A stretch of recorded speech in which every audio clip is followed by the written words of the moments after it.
a couple of years have been very difficult. Do you get any sense that Generation Y workers that are in the workforce perhaps are underemployed? What about the level of engagement of those workers? Are they disengaged? Yes, we're finding that's going to be a challenge. There's several pieces of advice I might offer businesses that have that cohort currently employed. I have a sense sometimes that organizations feel like we've now broken them.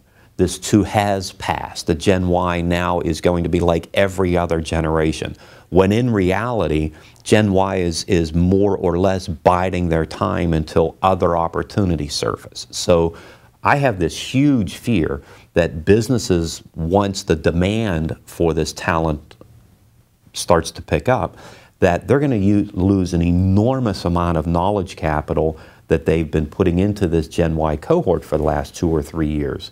So yes, in essence, if an organization's not aligned or walking the talk, what's going to happen is Gen Y is going to leave that organization in droves, and you're going to be losing that, what we think is a key competitive advantage. So where you think you're ready to come out of this recession, what's going to happen is you're going to be knocked back on your heels because Gen Y is going to be leaving you. These workers you thought you could count on, if you're not taking care and doing the right things now, they will in fact be leaving once other opportunities surface. Buddy, I wonder if you could just, by wrapping up here, give us maybe 3 things that managers could do to effectively manage this cohort known as Generation Y. A couple of things. I think one is making sure that our words and our actions are aligned.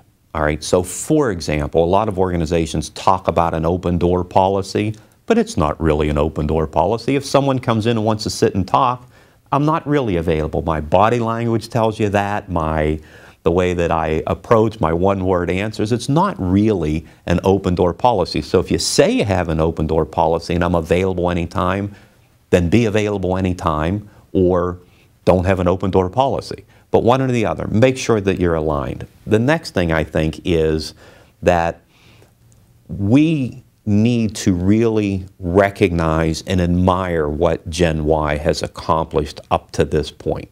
We tend to get a little upset when they feel like, when they have a high self-esteem. We tend to think, well, what have you done yet? And you know, I sit back and I look and say, you know, this person may have their MBA, they may speak 3 languages, they may have traveled around the world, they play the piano, and you know, they played varsity sports in college. I mean, what do you mean, what have you accomplished? They've accomplished a great deal. So I think we should not be dismissive of that. And I think finally, and this is kind of a new thing that we're finding, is that I think we often miss the fact that English is a living language. So words have different meanings in different periods of time. And I think there's 1 or 2 that really jump out at us. And that one of them is the asking why. You know, baby boomers, we are known because of being rebellious, right? I mean, that was the whole part of baby boom. We were taking over, it was our turn at the wheel. And when we asked the question why, it was to be rebellious. Why do I need to do that? It was dismissive and rebellious. So when we hear that question, or we think we need to explain why, we hear rebellion. We hear pushback, because that's how we use that word. But the reality is, that word is a completely different meaning for Gen Y. When they're asking the question, they want to get context, they want to get information, they want to see how it fits. They really want to know why. They're not rebelling. So one of the key things we baby boomer leaders need to understand is that when we hear things like that, it's not the meaning we assigned to it 30 years ago. So one of the key final pieces of advice I would offer to managers, A, confront your prejudices, and then B, realize that words matter and English is a living language, and the meanings we assign to certain words in the past are not necessarily what Gen Y is assigning to them in the present. Well, buddy, I want to thank you for coming in today, offering some terrific insights on how to reward, attract, motivate, and retain this generation known as Generation Y. Buddy Hobart has been the guest today.